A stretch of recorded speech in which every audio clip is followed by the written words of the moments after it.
Well, welcome everybody to another Western Tabletop video. In this video, it's actually Daniel who's going to be doing some painting, and I'm going to show you just how easy it is to actually paint 6mm. A lot of our audience very likely is familiar with 28mm heroic scale, or 32mm, which is where 40K and Age of Sigmar seems to be predominantly these days. But obviously 20mm and 15mm, 10mm, lots of different scales. 6mm is one of the smallest. Not the smallest, as I have recently found out. There's a few other scales that exist quite a bit differently.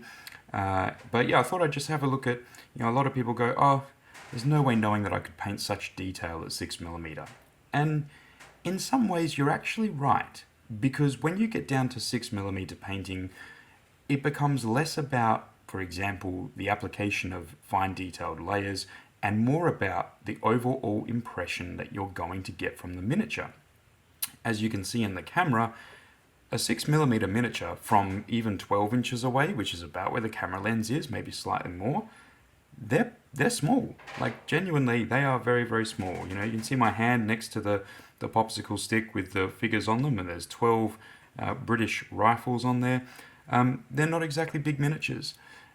But what you'd look for is not necessarily the depth of detail that you would see on a 28mm, but you're looking for, often at this scale, mass formations or mass skirmish formations, battalions, and the collection of what looks to be an entire army.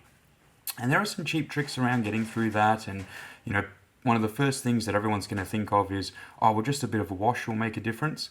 And you're right, it does. But you actually don't necessarily even need to do a wash.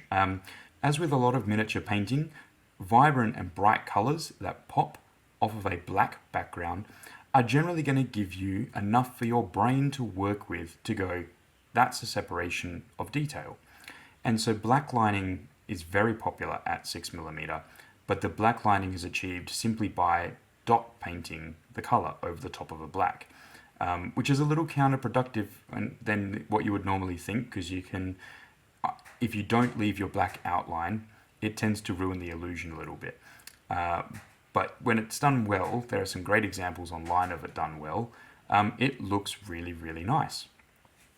Personally, that takes a lot of, care to know what colors you're going for, and the right places to put those dots of color to sell the image and the illusion, and to leave those black lines ready to go.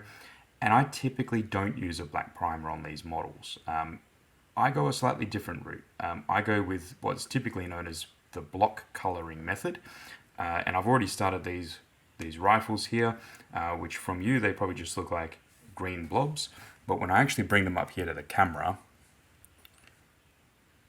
you should be able to discern that there is two colors of green on those models, so it's not quite coming up on the camera, unfortunately. Their pants are a darker green than their top. Their hats are just over the top with the same color. Yeah, it's not quite coming out on the camera, unfortunately. You have to take my word for it. But there is actually two different colors of green there. And I haven't bothered about hiding any shadows. All I've done is taken a dark green paint, and I've then done their pants in dark green.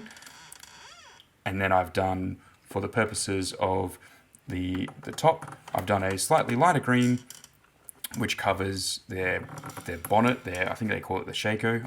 I'm still learning all the right names for Napoleonics of all that stuff. But they've got their shako there. Just adjusted the light to see if I can get a better definition of that color. Yeah, I'm not convinced that it helped. Anyway, there's definitely two colors there.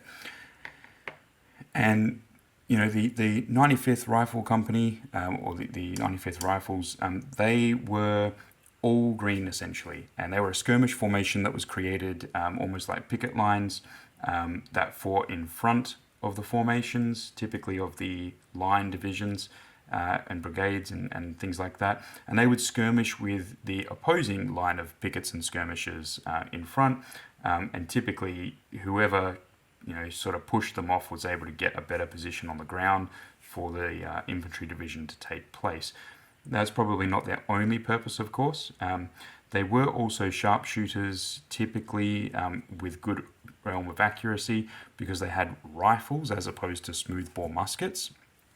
And so that's actually where rifles were well, maybe not first starting to be introduced, but certainly they were an introduction into the British Army with the creation of this company. And you had to have a marksmanship rating to actually join. There was a set limit of bars. There's a couple of good YouTube videos about that actually. You had to consistently be able to hit that mark, so they didn't take people that just lucked it and winged in the result. You had to get it consistent. You had to be a good shot.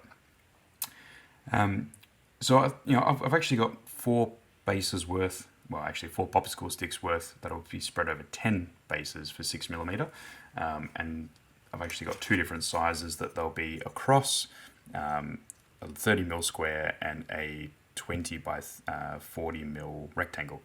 And these are for the Napoleonic systems. There are a lot. There are a lot of Napoleonic rule sets. There are a lot of systems that you can use. Some of them use generic measurements. Some of them use specific measurements.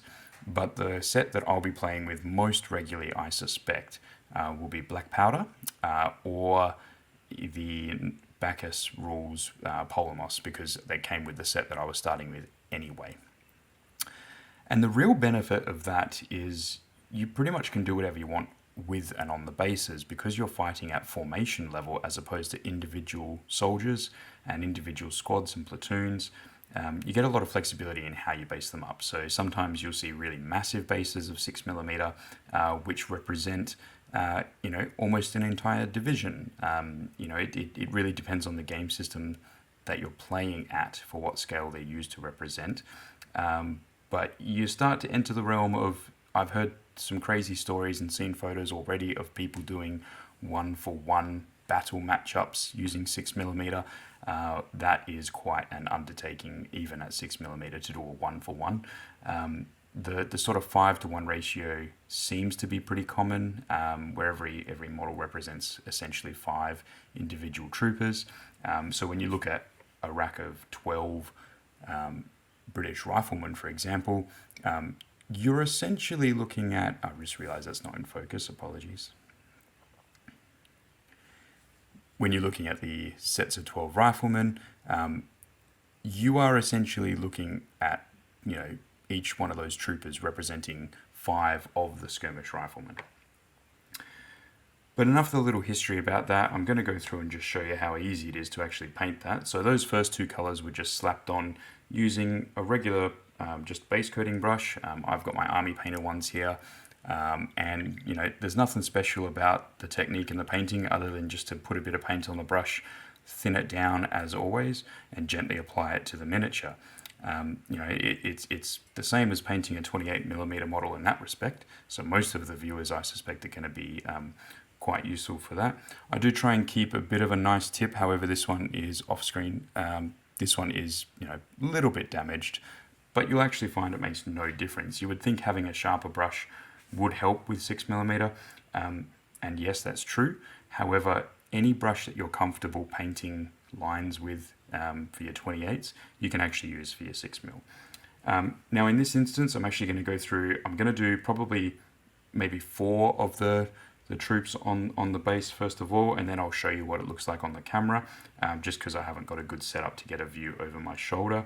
But I'm going to go through and sort of just paint in all the pouches in a brown. They've got a couple of different pouches on their backs, which will be a different shade of brown, just for some visual interest, and so it doesn't look like it's all the same. And then there's a couple of specific things with their rifles. I'll try and get brown on the underside, dark brown, and silver on top to represent their rifles. They've got green little beret tops on top of their Shakos. I've got to wash the Shakos in a bit of black. Skin flesh tones, which is really simple at 6mm if you want it to be, over their hands. And then they all actually have on their, again, on their side here,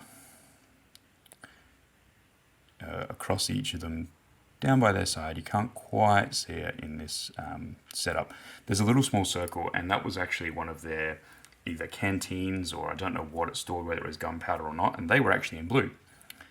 So that'll be quite stark and different to the green, but I'll just get ahead, and as I paint each step I will just show you. But the idea here is that it's just blocking the colour in. It's really not hard. It's identify what needs to be the colour and then just paint the colour on. No layering, no washing, no whatever. But when you stand them back and put them on the table like this, they actually look quite good. So I'm going to go ahead and just paint that first one, and then I'll bring it up and show you. Okay, so unfortunately I did lie to you. I said that I was going to do 4 and then show you. And I've fallen into something that's been happening a lot with my 6mm when I've been painting it, and it's almost like an overflow. So I went to paint 4, but in order to get the paint out of the dropper bottle when I put it down, I had more than enough to paint more than 4 miniatures. In fact, I still had more on my palette and could have kept going, but I wanted to get the video done and show you. So I ended up doing 2 popsicle sticks worth back and front with the pouches. So I'm just going to try and bring these up now and get that visual for you, so that you can try to see if I can get that light in a better position. One thing I'm learning is that my lighting setup here is not good for this sort of thing. So I hope you can see that just on the outsides there, you got some brown on their pouches around their belts. I'll just flip that around, trying not to drop them like I've already done several times. That side shows a bit better. And but look, that it's just thin paint over the green. The green helps give it a little bit of variation, which actually, even at this scale, naturally makes it look a little bit more normal. Like, we're not actually used to seeing flat colors. So having just a little bit of green under it to give some variation just naturally tricks our eye that little bit more on the detail. And you know, I haven't done anything special. I've just simply put brown on the pouches. So I'll go through the next piece. I'll probably do the flesh next. That's going to be, I think, the next standout one that you'll be like, oh, that actually starts to look like a model at that point. So I'll do faces and hands. These ones I'll try to keep it just to the 4 so you can see. But if I get into that overflow effect, you may end up seeing all 24 again. I mean, they've all got to be painted, so it's not really a bad thing. But I do want to do it as a demo for the video, so I'll see where I can get to. Okay, so I've now done the flesh color, and very simply again, let's see if I can get that light to light them up.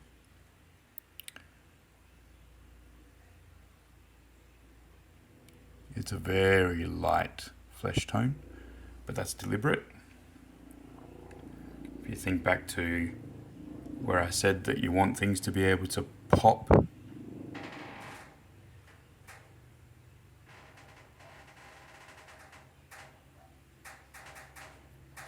so very light flesh color, but easily enough to make them stand out as faces and hands, which is all you're looking to do. Because when you hold them back even further, you can start to see that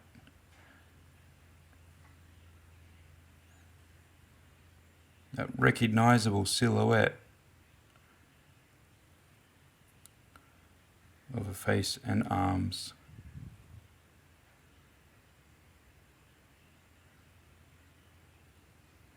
Of rifles. This is really hard to show because they're 6mm. There we go, that's a good one.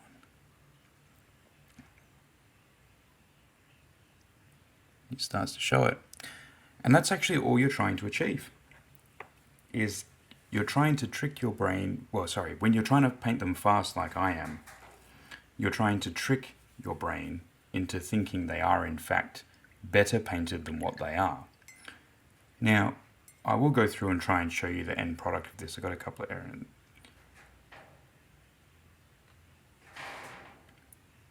You're just trying to show them to give that impression that they are not just painted slightly better than what they are, because your brain does a wonderful job of filling in those tricks, but also to give that impression that on a battlefield that is a soldier. And you're normally going to be viewing them from at least 12 inches away. So it's about from here to the camera. And can you know, it's like any further detail on those faces, yes, you could do them, but you are really not going to see them unless they're on display. So when you're painting fast, you just need to blob the colors on and make the colors distinct, and that will be sufficient. I'm just going to quickly grab some photos of some of the other ones that I've painted here, and that can show you what that looks like once they're all based up as well. So here's an example of what it would look like on the table using that same painting method all the way through for some of the different unit types. So we've got 2 artillery battalions, a battery of artillery, which again can be 1 or multiple or a battery of pieces, and then 2 brigades of cavalry. So like if I pick up, this is a light dragoon unit using the same painting ideas and steps of blocking those colors in.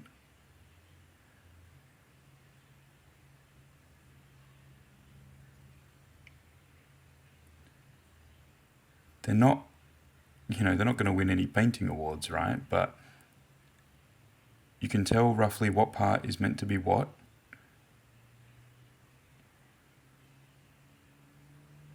You can see the different elements. The horses have a little bit of variation, not a huge amount.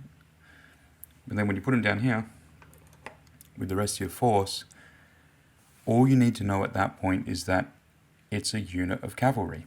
Same with the infantry. Pick up one of the infantry blocks.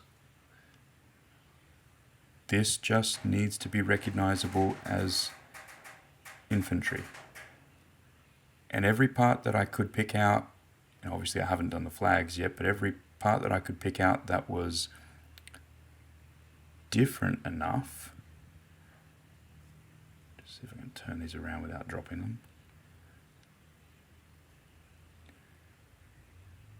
Every part that I could pick out that was different enough got a slightly different color, or a collection of colors if I felt so inclined. But you draw them back.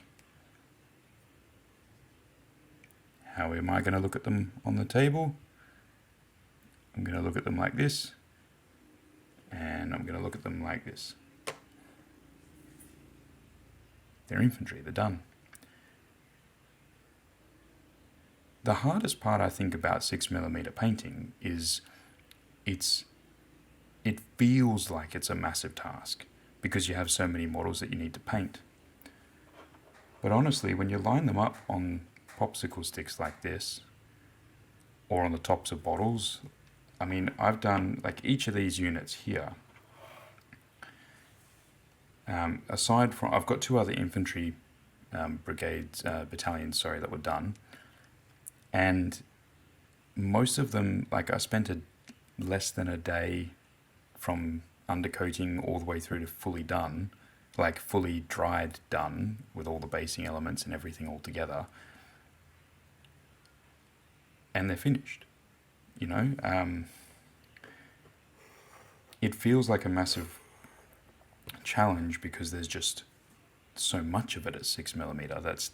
But it's a different thing. You can actually you can actually produce units very, very quickly.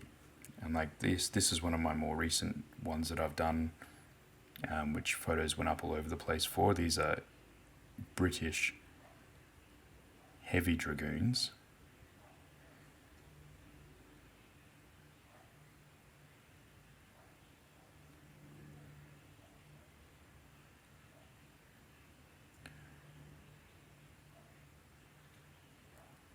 You only have to give the impression.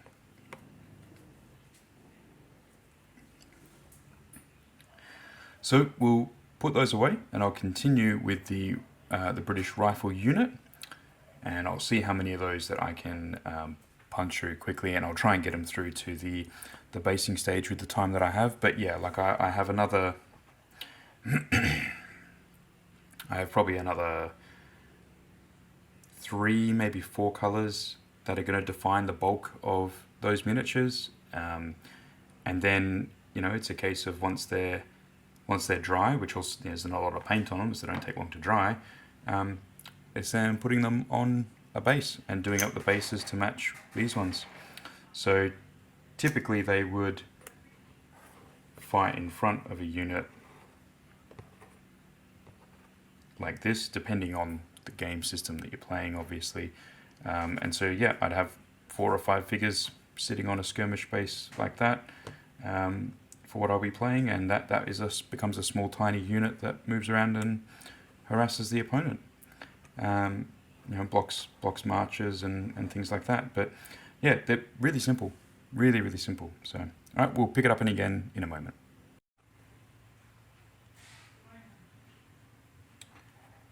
Just going to apply some flat brown. This is actually going to go to the underside of the rifles. It's going to go to the rear packs of the troops and the stocks of the weapons.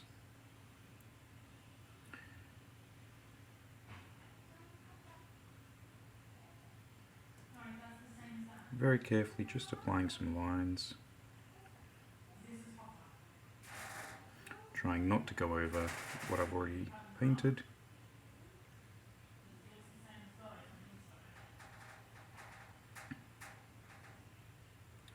These are breech loading rifles from memory, so they're going to be upside down when on the ground. A bit much there, just flood the area, blend.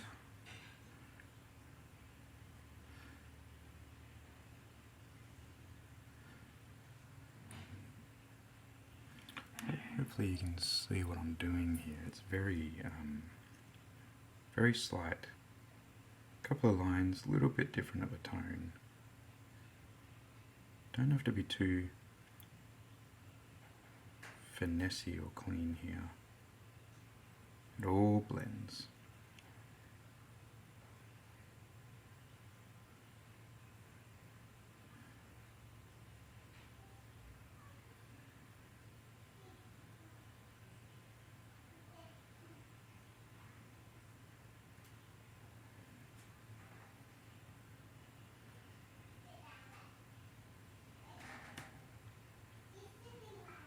As you can see, I'm not hesitant just to slap colour on where I think it needs to be.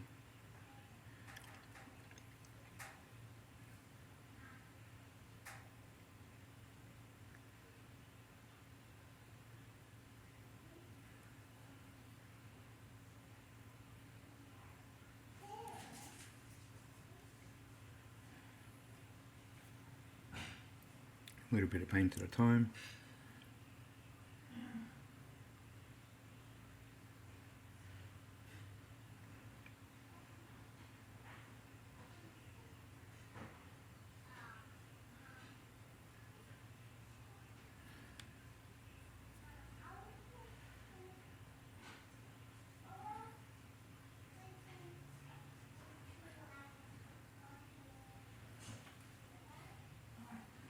Add just the tiniest bit of water.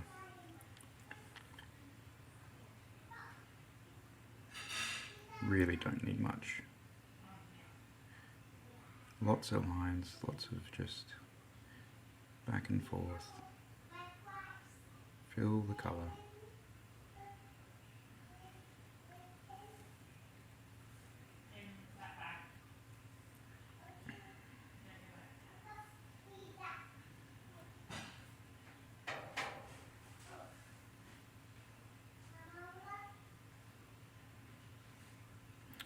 Now look, some people are probably going to say, oh, I'm not painting them as good as I could, or I'm not painting the right way, or whatever.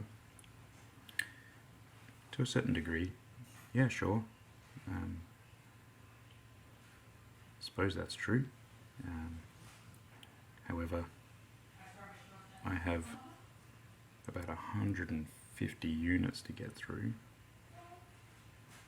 across 3 different armies. It's not a primary system for me, so I'm not really interested in spending any more time on them than what I absolutely need to.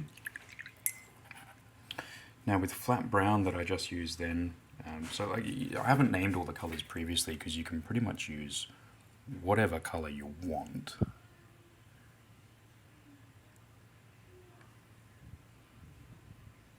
And whatever color you have that is approximately the right, you know, if it's a dark green or a light green, you know, maybe don't go running around putting them,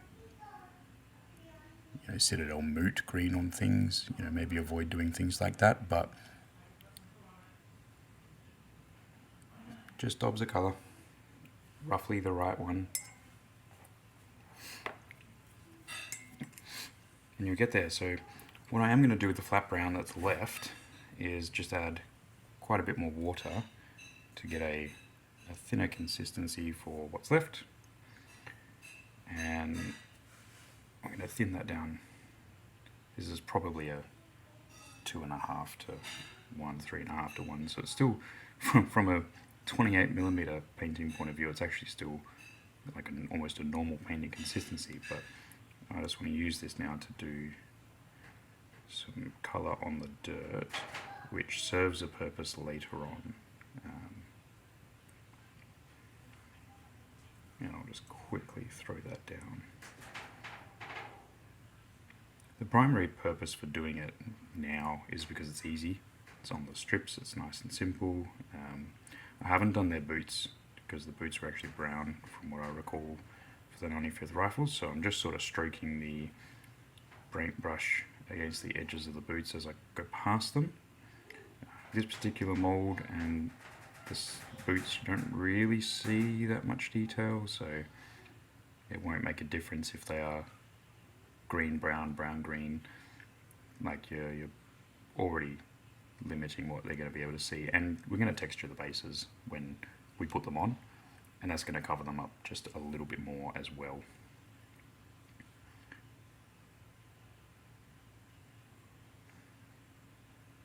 You notice that I don't worry about the fact that there's green under the brown.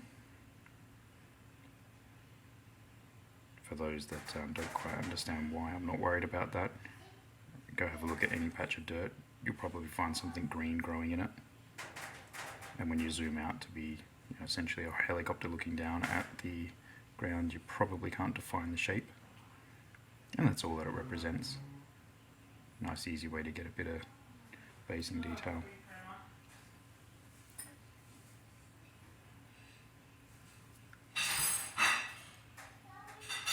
There we go. That's it. Alright, next thing I'll do is the tops of their hats, which is in a lighter green. Just simply run across those lines. Okay, so we're just about to do the green on the top of their Shaco. And this is quite simple.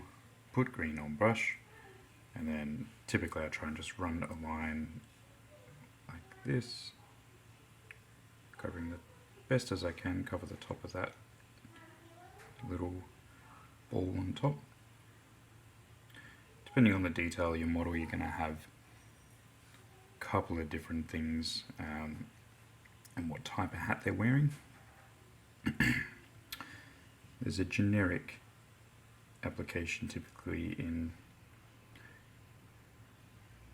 the Napoleonic period, where if your hat was bigger and more impressive, you typically were more important. At least in some armies that's definitely the case. The more pretty your hat, the more important you were in terms of the ranks of infantry. Whether that's entirely true or not, I don't know, because to be honest, when I look at a lot of my miniatures, the hats look the same. Might be different for certain units, but yeah, for the ones I've got, I can see a little difference obviously between bicorn and the normal, you know, stovetop hat or whatever it is that this one's called. Obviously one is more rounded and conical, the other one is clearly triangular in shape, or a vertical triangle I should say.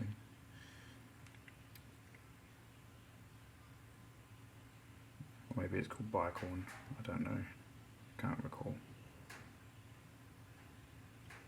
But also not important.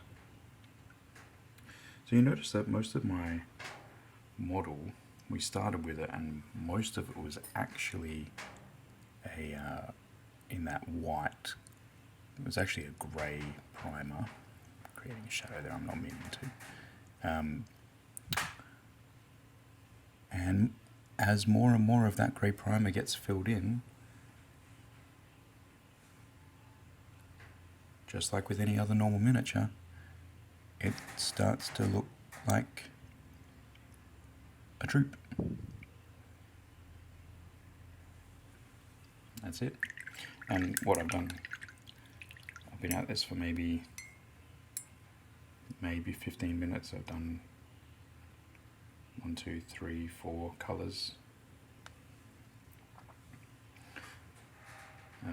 Yeah, so typically I'd do silvers on top of the rifles, and then they have a unit badge, I think, on their helmet, which is, or sorry, on their hat, which is pretty hard to see, but I'll try to hit that. I just got to look up the colours.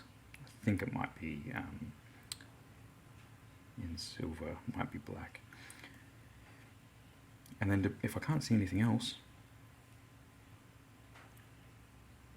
I'll probably move on. I'll have a look. We'll see what we'll get to.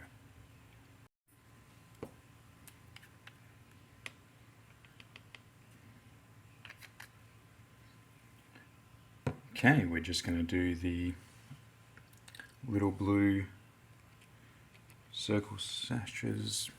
Not exactly sure what they were, the canteens or the little pouches, but they were blue.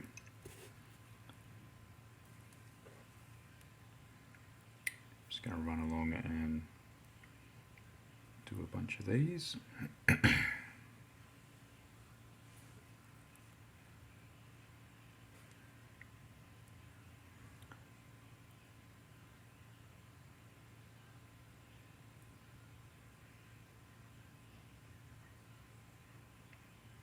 Again, not trying to be too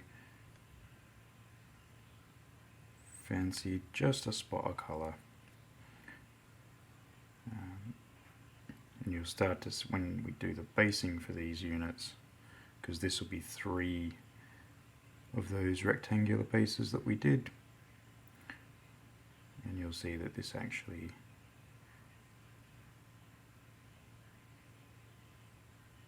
makes up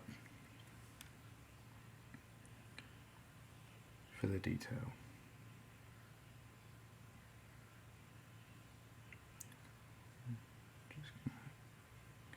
Can't quite tell where that one is, so I'm just going to put in where I think it is.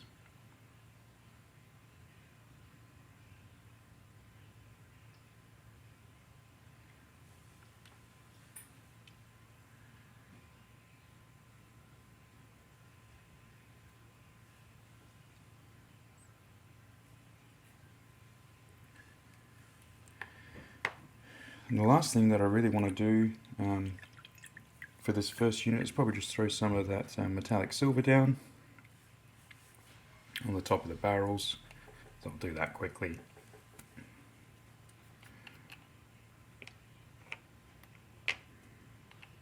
I'm using, yeah, really small amounts of paint.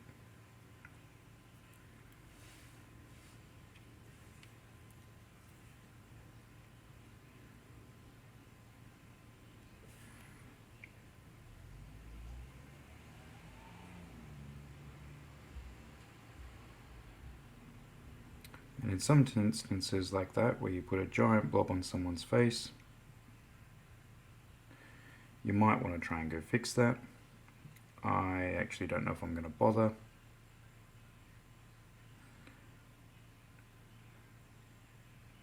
The same reason as everything else. If you can't see it, it doesn't stand out. Is it really worth it?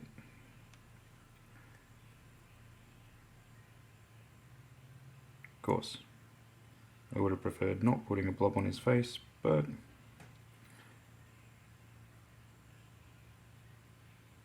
these things happen.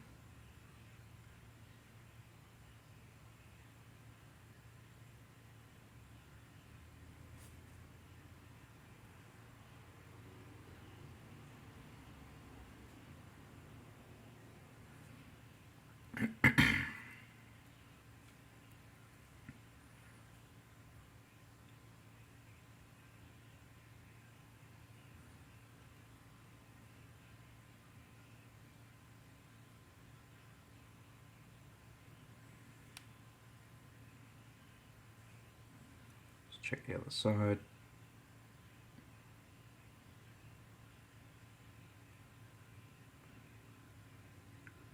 Again, you'll see I'm barely touching the model and just trying to get a little bit of that color down.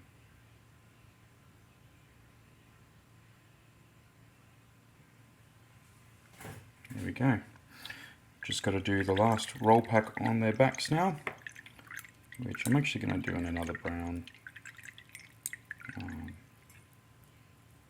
Quickly mix up one.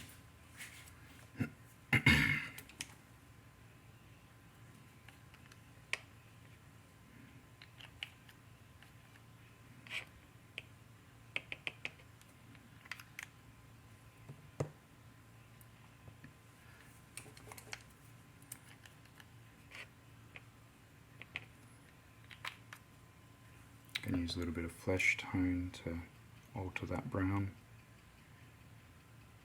Gives me a nice sort of mid-tone brown that I can use. Just get all that mixed up.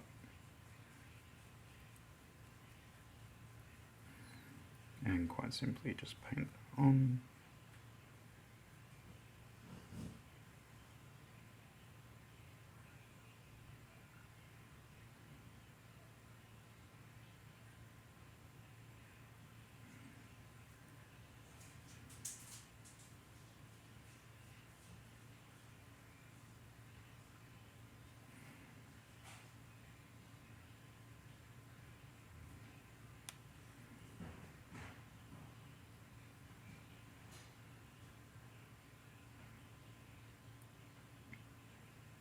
And I'll just top and tail the sides there. Once I've done this, just get that block out color so it's on all the pieces.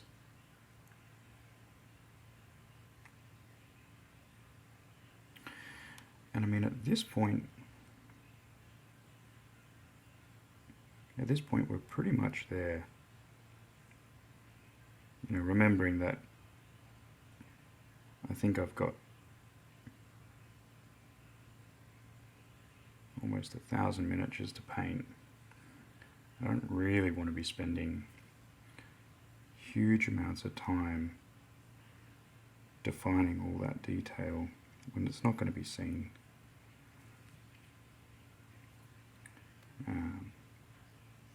You know, if these were 28mm, I'd paint them quite a bit differently, but I think that's fairly obvious as well. Mind you, I'd still take some shortcuts.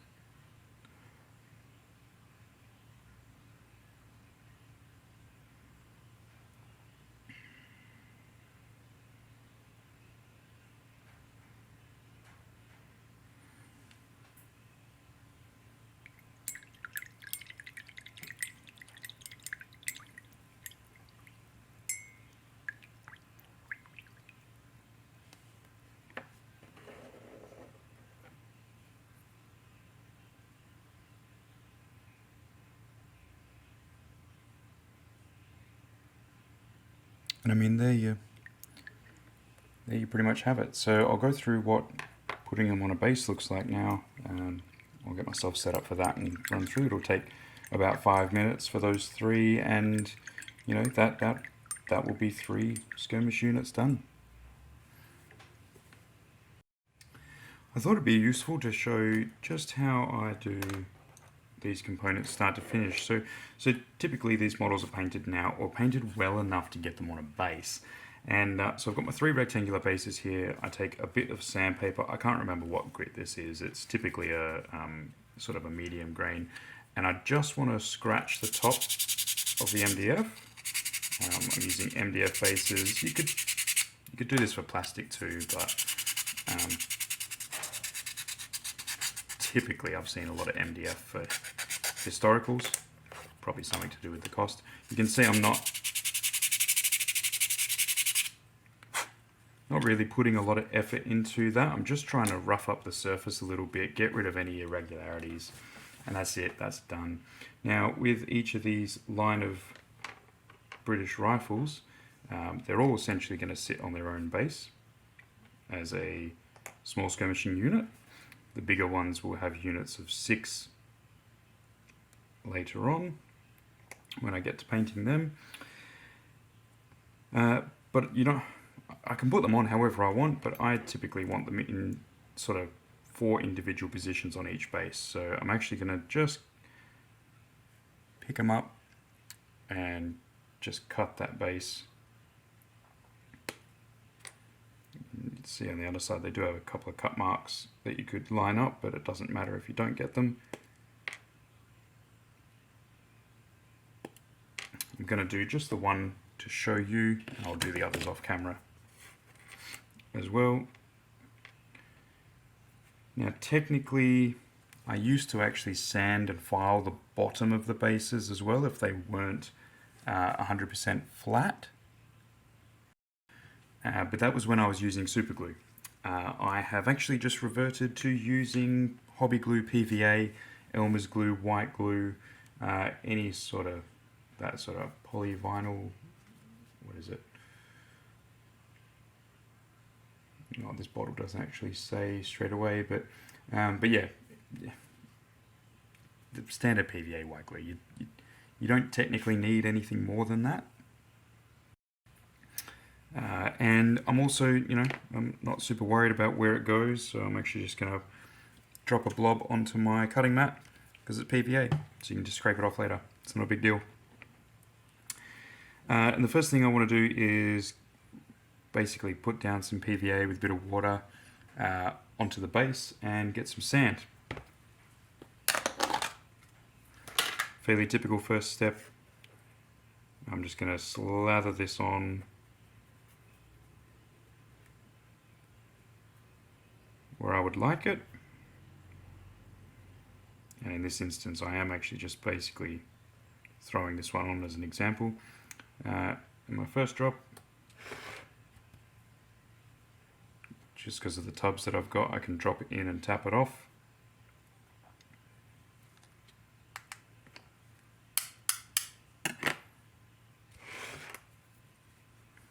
Nothing unusual there, that's just fairly standard basing 101.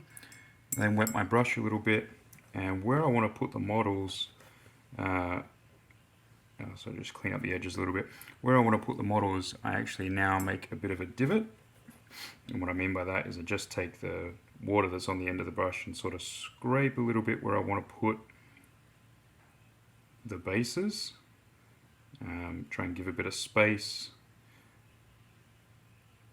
It doesn't matter if it clumps up. And I'll just use a bit of PVA to keep it all sort of stuck down. Anything that's, I'm using obviously a really old brush. Anything that doesn't want to come off, it doesn't matter because you're going to put PVA over the top of it again anyway. Because you're going to stick down the models with PVA. Now, depending on how finessey you want to be, which is completely up to you, I typically just grab the model with tweezers around the base, or try to, just wherever I can, dip it on the PVA, and then put it down on the base, try and squeeze it flat. They're in skirmish formation, so it doesn't necessarily have to all line up any particular way. You're looking more for the models to have some sort of, I guess, open order form. Let's see, you just use whatever you want. And I'm not gentle about how much PVA I put on it, because the extra PVA helps it move the stuff underneath.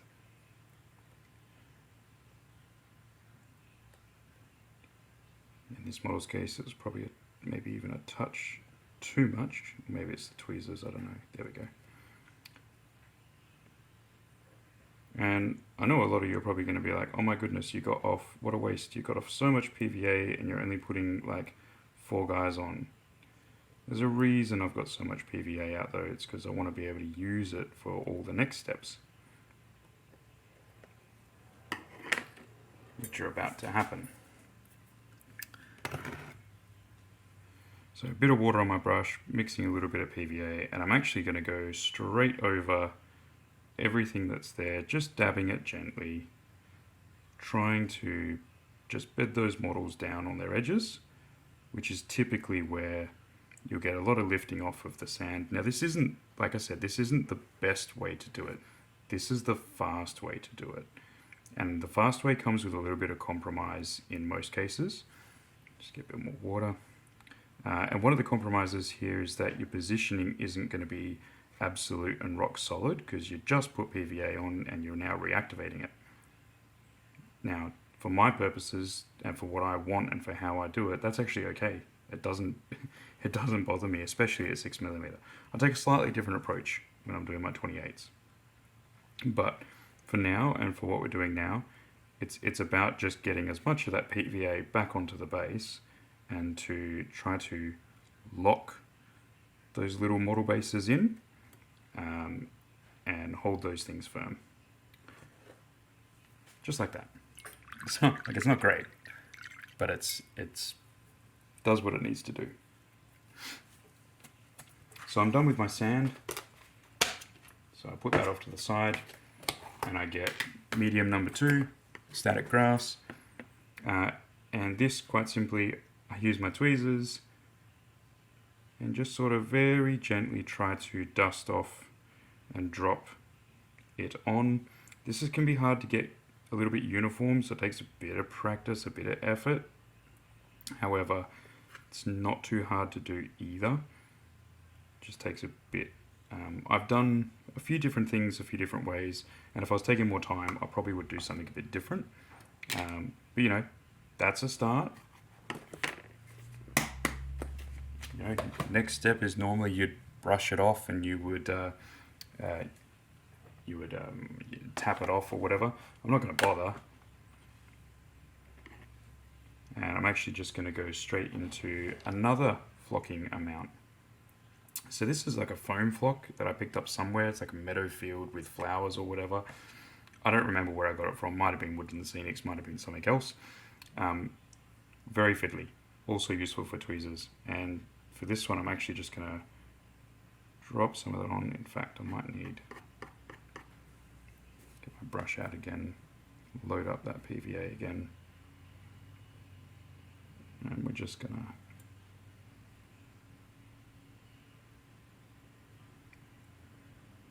put that, there's meant to be bushes, right, at this scale. You can see I'm not exactly being clean and tidy about it. It's because you don't need to be. It's not because I'm not trying to, just, it's not like I don't care, but at the same time, you don't have to care the same amount with 28s, because when it all glues together and sits, it looks exactly how you want it to. Just wherever you think it would make sense to put some bushes, you drop it down, try and get it seated on a bit of PVA.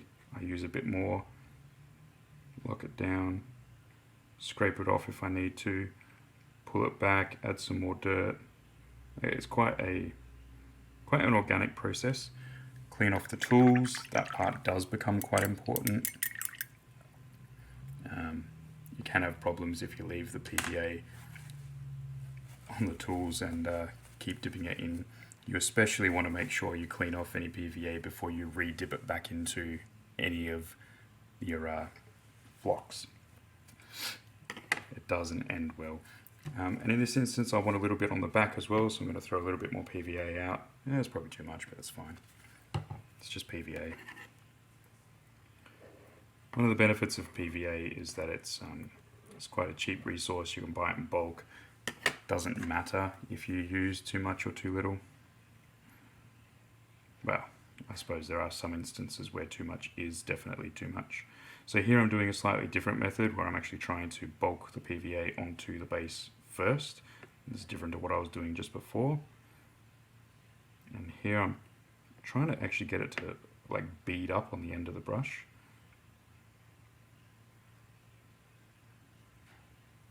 Yeah, that's probably going to be about right. Grab my tweezers out, into my foam foliage, and just above the foam foliage, like I'm not actually trying to touch it with the tweezers, I'm just trying to get the foam onto that PVA. Some of it's going to hold through static electricity, but not necessarily a lot I've found with the foam, so I do really need to just drop it on there and sort of pack it down a little bit once it's there. As I've found out, it drops stuff all over the place. It's worse than, much worse than static grass.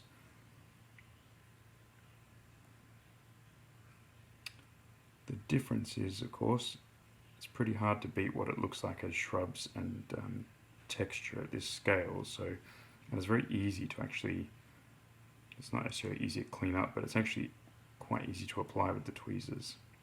Like I'm not putting a lot of effort into what I'm doing, I'm just getting a bit fiddly on where and how it's connected.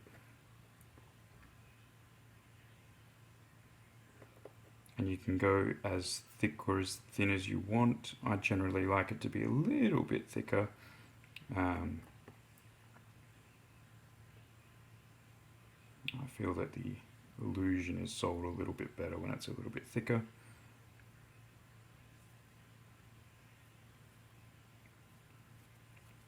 But remembering, of course, that just grab off any excess, put it back in, gently close my tubs of stuff. Otherwise they end up flying all over the place. Now, you have some purists probably will go, I can't believe you just mixed 3 different types of ground scatter and flock onto your model at one time. And I do get that. Really I do, but for the sake of what the miniatures are, and the purpose is to try and get them done quickly, I have to make a decision about how much material I'm willing to sacrifice. Now these might drop off the models if I tap it too hard, so I'm just going to be careful here.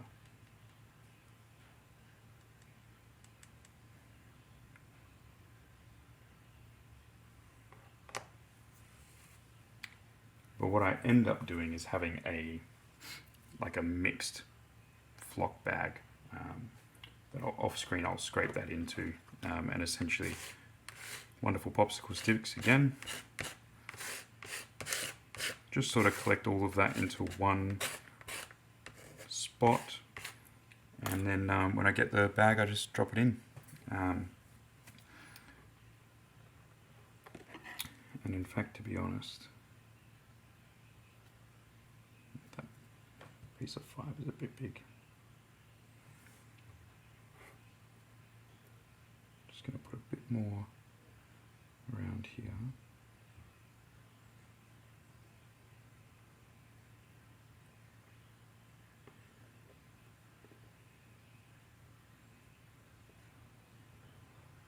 Here.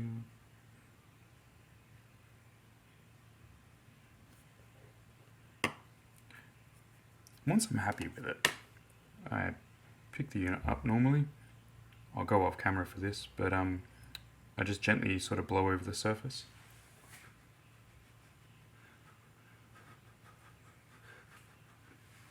If you've got a little air puffer, you could do it with an air puffer. And that's unit done. Like I'll put that down next to the other ones that I had earlier, and once it's dry, the basing technique is the same, and so it will look the same, it will feel the same as a unit, and it will go in. So, you know, I'll end up with the 3 of these units that can work in concert or differently as I see fit on the table. You know, they'll represent part of the rifle company. They've got that, you know, nice level of detail and stuff on their base, and you can tell it's a soldier with a gun in a green uniform. That's what the 95th rifles were. So, yeah.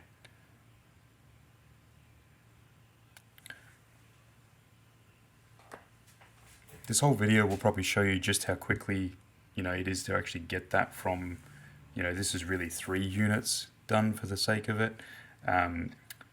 You saw how quickly I was able to whip up just the one. All you do now is repeat the process twice over, and there you go, you've got 3 units done. And you know, it's not hard. It's really not hard. And then you can go to town on it and everything all that you want. But you know, I look at the extra 3 popsicle sticks worth, which is like another 9 or so bases at the back, and I'm just like, I could do it. I smash it out in the evening if I want, and then it's a whole, what is essentially almost 2 companies worth of troops done in that time frame. And it's the same with a block of infantry, but instead of on long thin lines like these ones, they're on horizontal straight sections side by side. But it's exactly the same process. Start with the insides of the models, do the main colors, and block out the raised detail as you go towards the outside, and they're pretty much done.